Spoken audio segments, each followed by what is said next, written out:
Welcome to the Real Journey of the Entrepreneur. The journey of any entrepreneur begins with a decision, then writing down your vision, then the execution of that vision. It is not for the faint of heart. It is for those who understand how powerful your mind is and that you can truly create the life that you deserve. It does require a unique formula that includes belief in yourself, a lot of consistency, connecting with an OG, a lot of tears, missing out on a few events and things, and taking a whole lot of risks that will allow you to see your vision and dream come to pass. This journey of the entrepreneur is from the perspective of a wonderful mother, a business owner, whose goal is to break generational barriers and normalize the process of wealth building and financial wellness through entrepreneurship, all while creating a social and give back along the way. I am sharing this journey with you and invite you to share this process with me. Let's do this together. It's my own, but you have to feel comfortable to own it. Yeah, absolutely. Right? I will always support you. Thank you.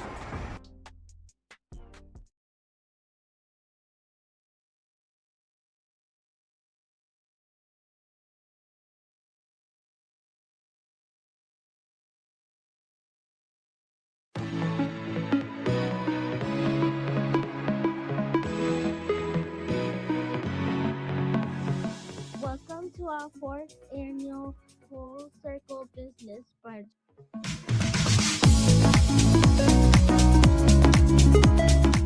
This room is small enough but big enough that you can connect with someone. And that is the intention of the Full Circle Business Brunch experience.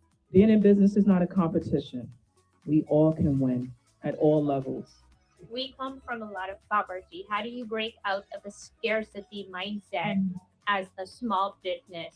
If you keep it positive, positive will always keep you. The idea that I'm always broke, I never have enough money. You can easily say, I don't have enough money yet. And that changes how you then move forward with your next financial decision. I'm here to help educate you all on things that you may not have known about, because we find that there's a lot of suffering that goes on when people don't know about stuff. When you're entering into a business relationship, it's still a relationship. So you want to maintain a good rapport with whoever it is that you're transacting with. You're hiring an attorney to not only protect you, but to also be the bad guy in certain situations. We can help you connect to people who are looking for jobs. We have 200,000 people in our job bank. We're here to help the businesses out there. We're doing really the heavy lifting in our economy. This is my fourth time attending this event. Each year it gets better and better. And it's really inspiring to see what she's doing for the community and working with the youth.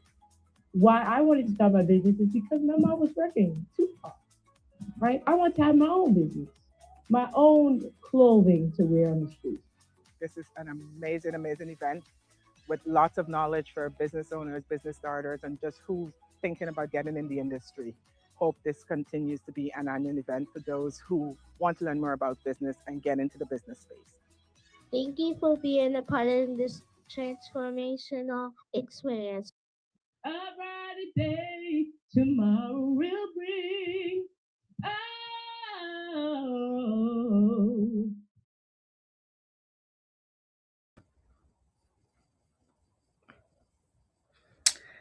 Well, hello there, phenomenal people. Hello. Hey there. Hope that you are doing wonderful and well. To those who are just paying attention to all that has happened, happiest New Year. I hope that your transition into 2026 has been one that is intentional, one that is for you, and that you are going to crush your dreams in a good way, Welcome to the Real Journey of Entrepreneurship. My name is Anita Pierce, and we are excited to talk with founders who are solving real problems with real systems and real solutions and improving the impact and ensuring that economics can exist, whether you're just getting started, whether you're just figuring out We're here to connect resources with you that will help you to grow and scale your business. I am the host and also the producer, and excited to have you join us today. But guess what? I'm not alone. And joining me today is the founder and CEO of Gogo Grocer. And I had a chance to be introduced by one of my peers from the Goldman Sachs 10KSB. Shout out to cohort 40. And I'm excited because this is a mobile grocery and bringing good, fresh, affordable food directly to residential communities. Makes me want to figure out how to have, groceries delivered to me, because I don't be wanting to do it, friends. So I just want to let you know that this solution is definitely necessary and needed, because I got other things to do with my time than to be in a grocery store. And when you have, some of the services, that you do, select online, sometimes they don't be picking out the good stuff. So that forces me to go in the store at non-traditional times to pick out my own stuff. But there's a solution, friends, and I don't have it.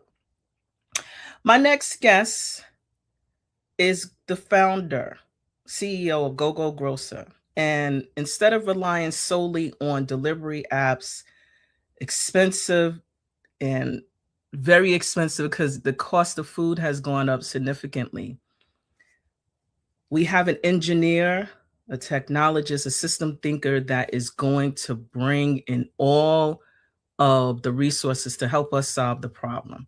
Because guess who don't have the answer? Me. My next guest, Mr. Camacho. Come through. Here you go. How are you? I'm doing well. Thank you for the awesome introduction. No, thank you for joining us today. Yes, it's a pleasure to be here. I'm very excited to tell you more about Gogo Grocer. Okay, so tell our people who you are, what you do, why you got started, your blood type, all the good stuff.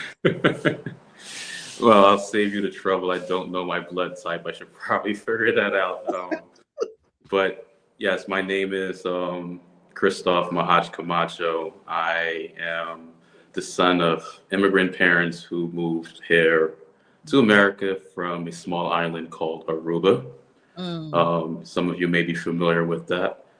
So this whole journey with Gogo Grocer really started from my initial time when moving here as a kid, where struggles just kind of met the opportunity of problem solving. And that's really where the heart of Gogo Grocer was born.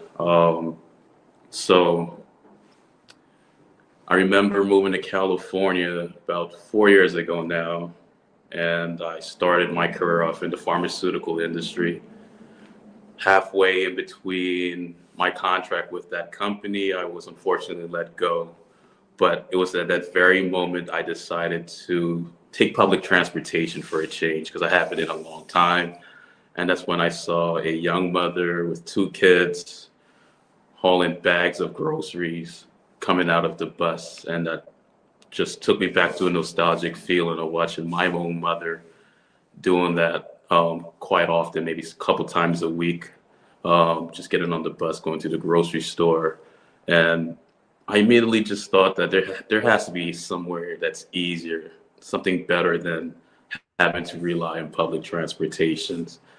Or at that time, that was the only option, public transportation. So that's where Gogo Grocer kind of came about. How do we make food access more equitable, easier, and being able to just provide people with healthy options at the same time? Okay. So you have this vision because you happen to be taking public transportation at the time. Yes. But you didn't have to follow through on it. What made you do that? I'm very much a people person. I've always enjoyed problem solving and how to not only make my life better, but if I can help make other people's lives better, that's always been a passion of mine.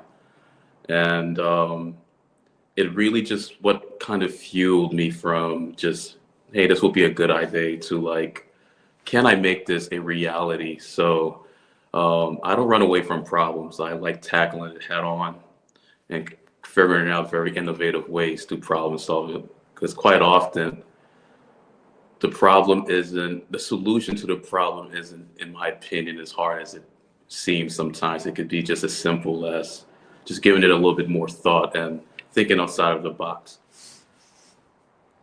So let me follow up with, because you did mention what I call a non-sexy term, food deserts or food access. Yeah. So when we think of, even myself, in doing my research, I think about immediately food apps and, but when I also think about, because I'm a Brownsville, Brooklyn native, I also remember that food apps still are not accessible to certain communities. So what made you think through and say, I got to do more and coming up with Gogo Grocer?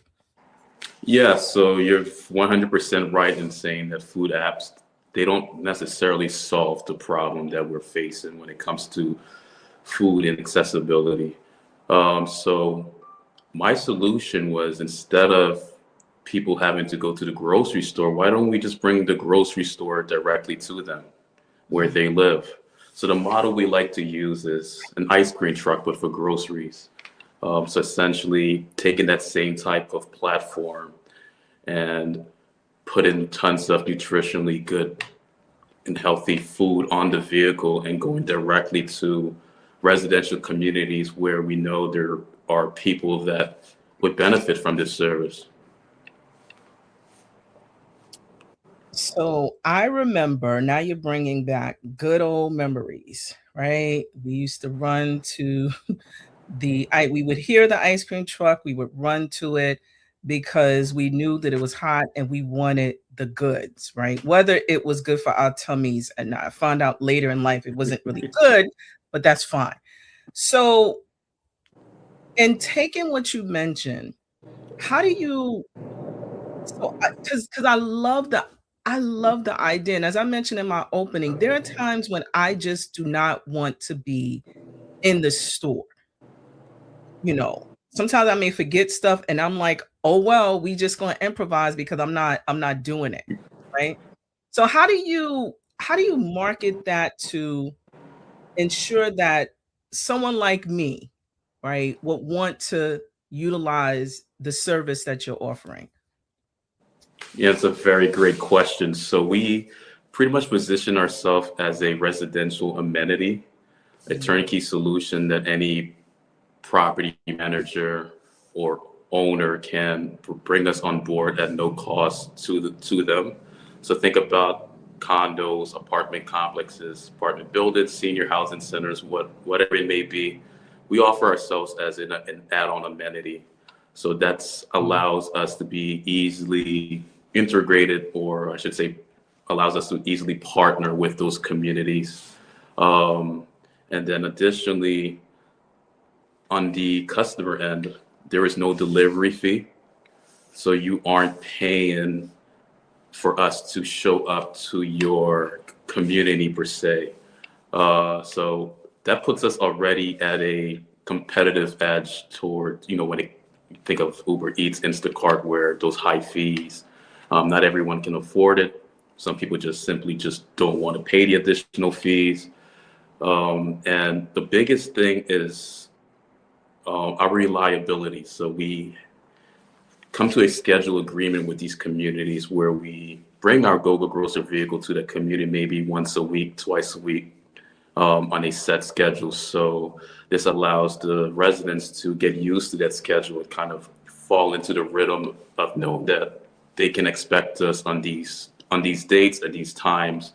And what we're seeing right now is a lot of residents are opting to skip, driving to the grocery store or using third-party delivery apps, and they'll just wait till we show up on that Tuesday between 5 p.m. and 8 p.m. and they get all their groceries done. And it definitely is a added value that they do not have to pay that delivery fee.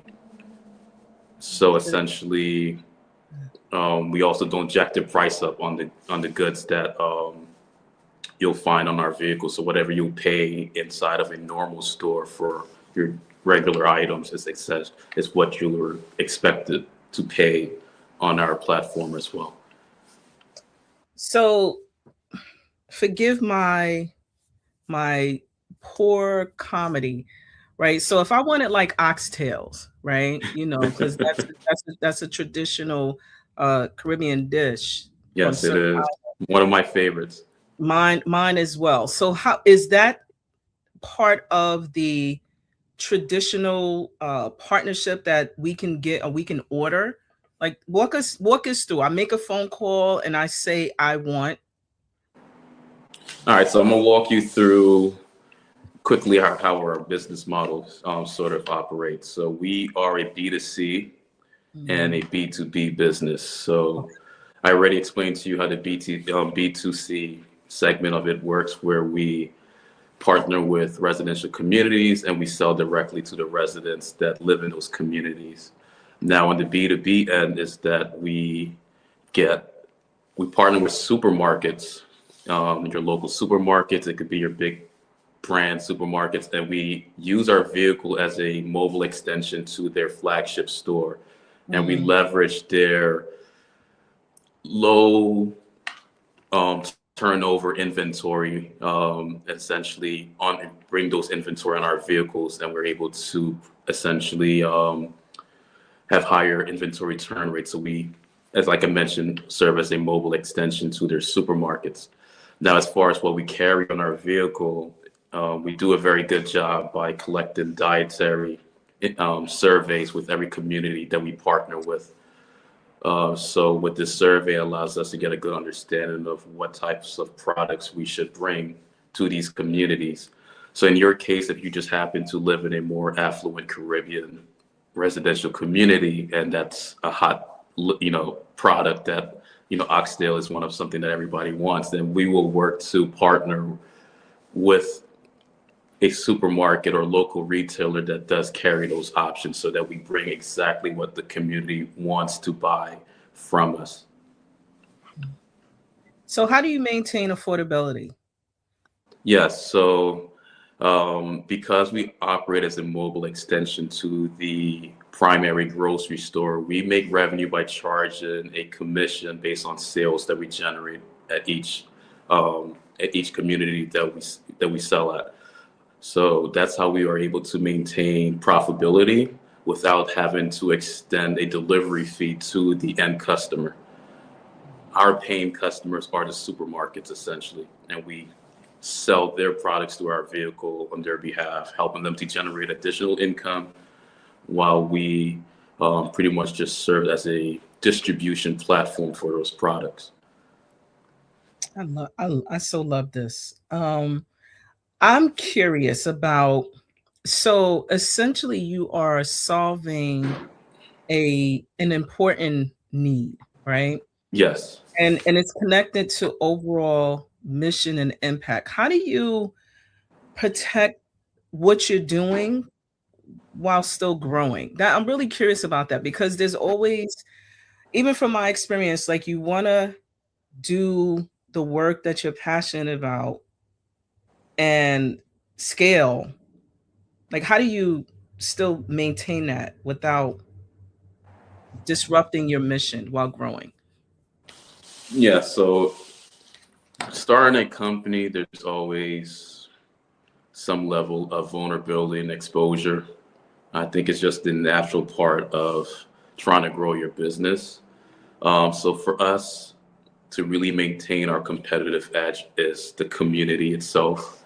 When we partner with a community, we really dive deep into that community's lifestyle and schedule to make sure that we align where they want us to be aligned at. So we make sure that we get a good understanding of when most of the residents are home from work, when they have the most downtime, and just making sure that we are listening to the feedback they're giving us as far as, you know, the products they would like us to carry. So for us, we are really trying to be the first in the market, the first movers in the market, because from my understanding, we've done our research, there's not quite anything like this, which is good and bad at the same time. In the sense that, can this be replicated? Yeah, sure, it probably, just like anything can be replicated, but our strongest hold is really how we integrate well in existing communities. So the feedback's been really good. Working with property managers, we've actually have data to suggest that our grocery service as an amenity is helping resident retention, increase resident retention. So people are less likely to want to get up and move because, you know, they're getting all of these great amenities, including ours, as part of the package deal that comes with just living there. Additionally, we do have proprietary technology as well. We have an entire app ecosystem that takes into account logistics, inventory management, customer management, and so on. So that combined with how we partner with communities and strengthening those ties for, you know, further, and leveraging our technology to not only help supermarkets that we partner with grow their revenue, but also increasing resident satisfaction is kind of our, you know, golden ticket per se, that's allowing us to expand quite rapidly here in New Jersey. What has been the hardest part of Operation on Leadership Challenge thus far, where you are?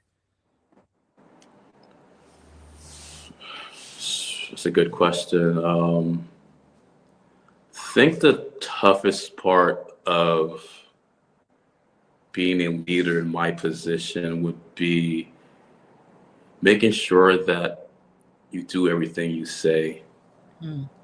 So what I mean by that is that I've made a whole bunch of promises to all of my co-founders and advisors that we're going to hit these certain milestones.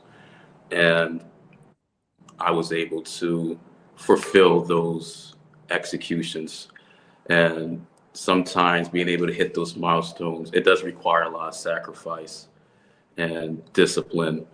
So that's really probably the most challenging thing about being a leader, is holding yourself accountable to the things that you say, and also knowing when you should probably, you know, not over-promise certain things. I like to under-promise and over-deliver.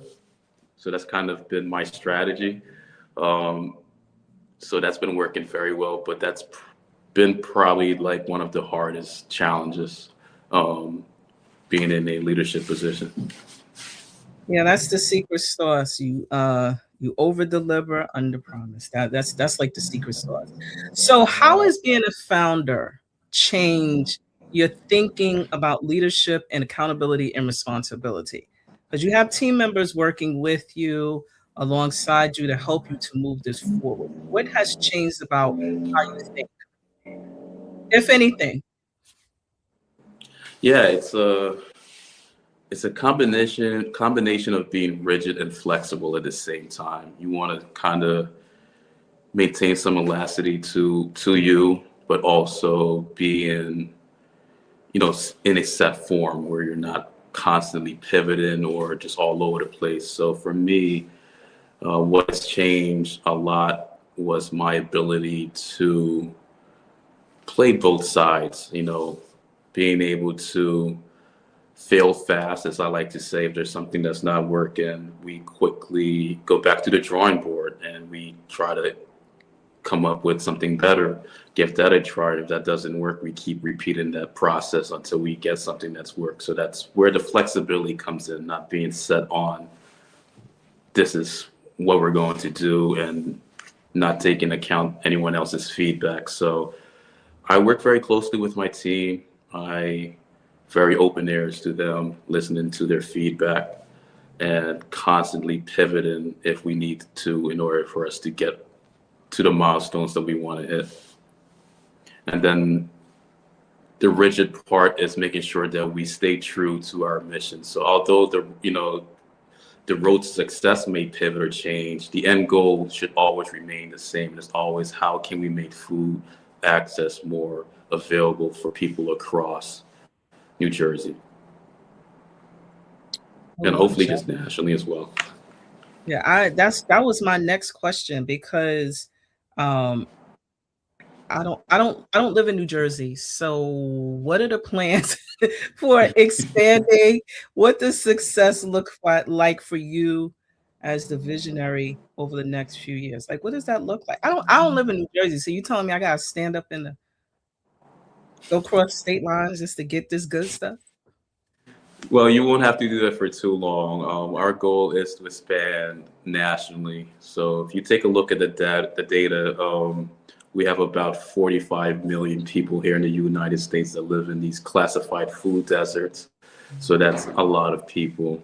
And then when you take into account the growing uncertainties around SNAP EBT and, cut spending on certain programs, it just further exaggerates the problem. So it's a real need for us to bring this solution to as many states as possible. So on top of that, the level of convenience, because convenience does sell very well in this country. If we can save people the trip from having to go to the grocery store, then that's also a plus. People already use Uber Eats and Instacart to get a lot of their day-to-day stuff. So with those two angles, our goal is to really expand as wide and far as we can. So we're going to start here in New Jersey. We already have plans on expanding into Pennsylvania, particularly around Philadelphia.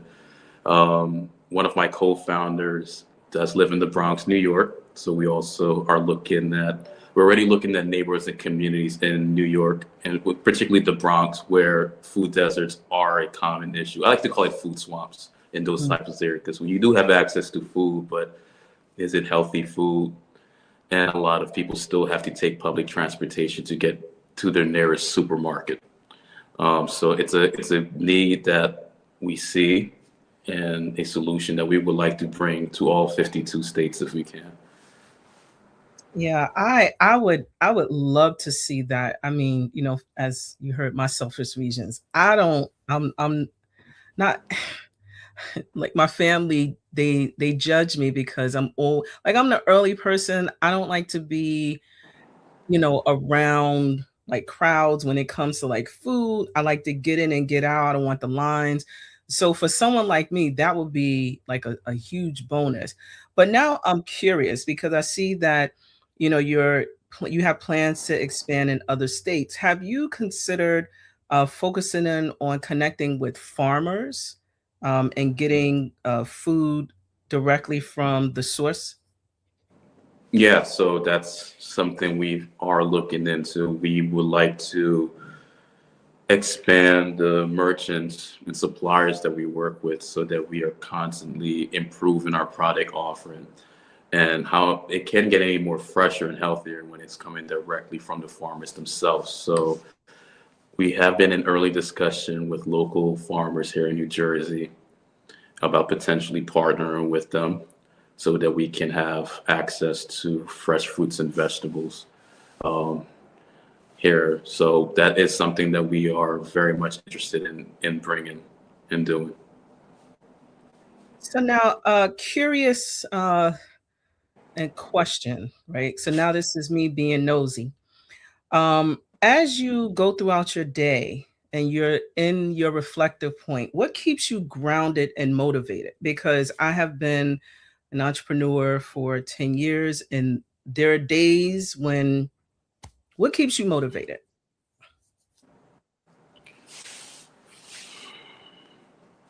So what keeps me motivated is just the burning desire to solve a really big problem. That's always been my thing that gets me up in the morning. So my background's engineering, so naturally I'm a problem solver. I just like solving issues. So what makes me get up in the morning, continue to push Gogo Grocer forward, is the need to problem solve and address a real social issue, which is food inaccessibility.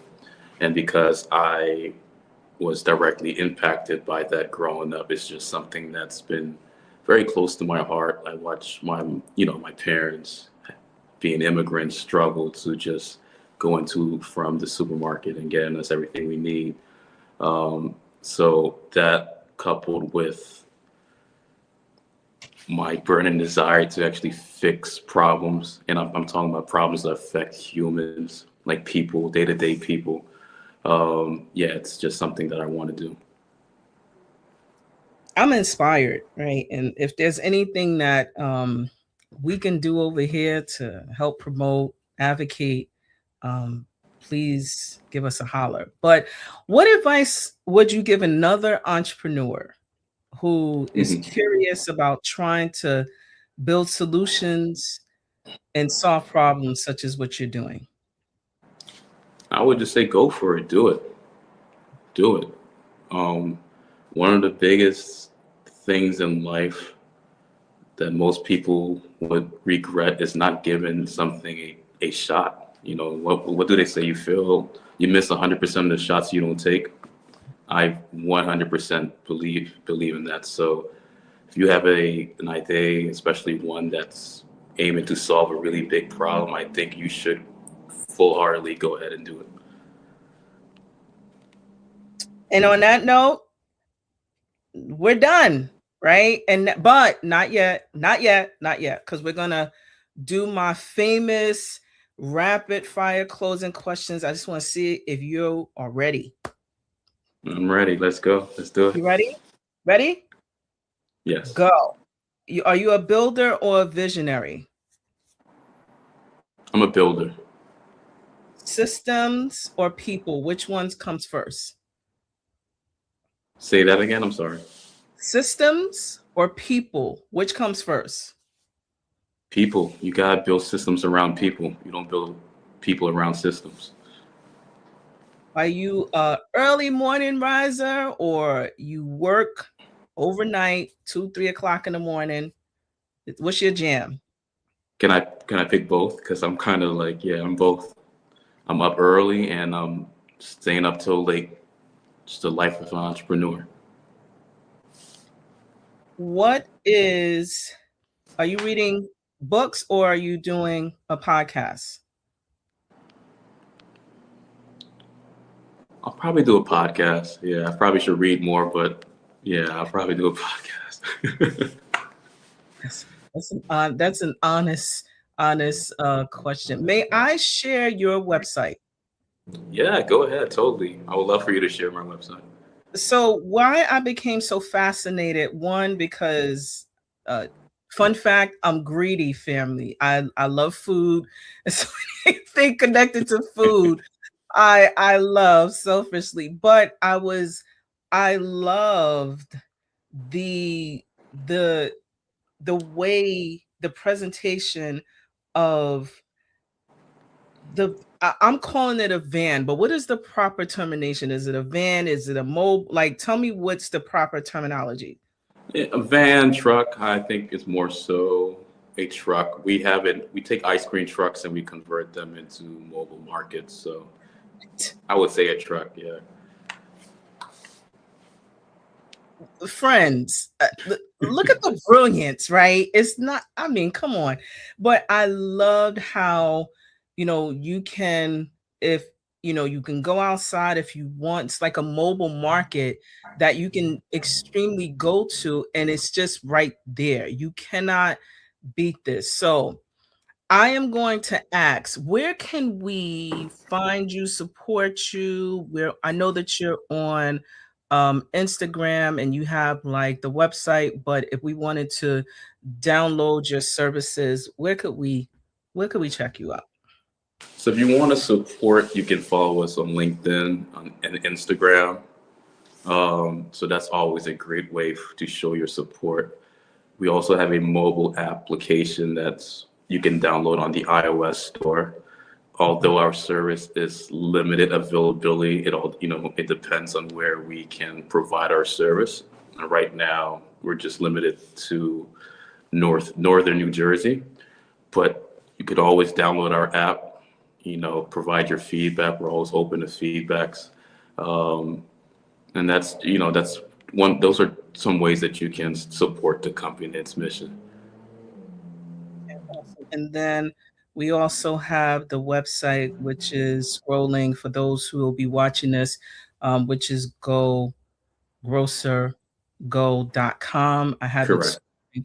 And I have to tell you, I love when things make sense, and not that I'm the end all be all, but I love when we have courageous individuals who are really attempting to solve a problem and not just recycle, things in the world. So please stay in touch. Thank you so much for joining us today on the Real Journey of Entrepreneurship. Do you have any final thoughts, words that you would like to offer to the audience? Yeah, to the audience, if you have a passion or dream about something, I think you should definitely pursue it. Because you might be that solution that the world has been waiting for. And it will be a disservice to everyone if you don't at least give that a chance. So that's my message to the audience, to really just follow your dream. That was for me. Oh, that was for me. Thank you. That was for me. Oh, yeah, that's also for you. Yeah, go ahead, take it. That was for me. I appreciate you. Thank you so much for joining us today and giving us realistic solutions. I feel like you are a super disruptor, designing systems that will solve problems and meeting communities where they are. I'm so excited to see where you go. I'm looking forward when you cross state lines, but I may just slip over to New Jersey, which just to test out. But this has been a wonderful conversation. I want to thank you for taking time out of your schedule and look forward to supporting you as any way that we can. Thank you so much for joining today. Yeah, you're certainly welcome. And I would love to be back on your show when we are even bigger than we are now. So thank you so much for your time, Anita. Thank you. So long, friend. So I love when I am full, and I'm full because this is an opportunity for an entrepreneur to share and really solve a problem.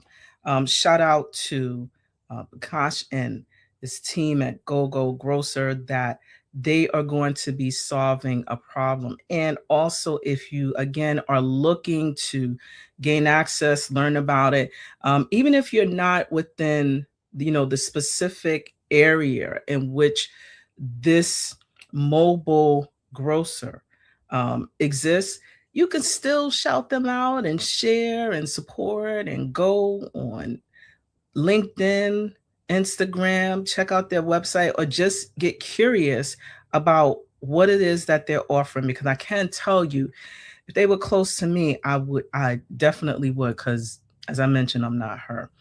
But I want to also share that there were some things that came up in the conversation that I really, really appreciated, just in terms of vision, and also what is my favorite, which is connecting and meeting community where they are. I listened to with intensity the amount of care that you're not going into a community and just trying to take over. You're listening, you're getting data to help to influence where you need to go. And I think that that's a phenomenal best practice, that as business owners, conducting our market research is never optional. So when you have things that you are looking to grow within your business, figure it out, but also do your research, because I think that that's really important. I want to share that we have a couple of upcoming events. You know, I always got something for you all. Always something. We have an upcoming event that's coming on Tuesday, January 27th. We're going to be talking about how do you fund your small business with multiple lenders. We don't just need just one.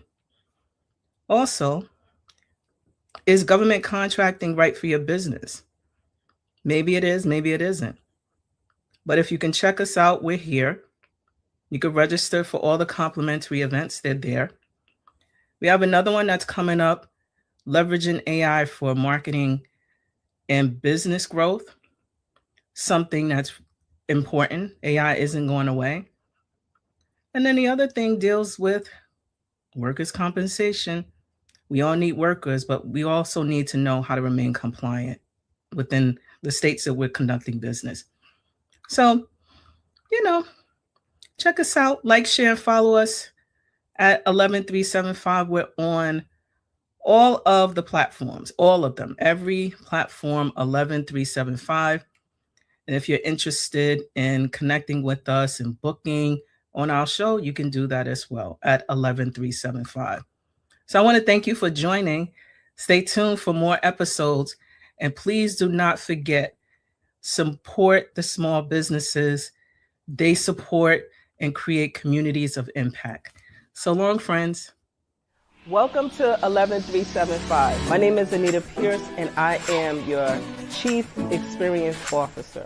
At 11375, we offer strategic alignment solutions specific to you and your business goals, and also connecting everything with social impact.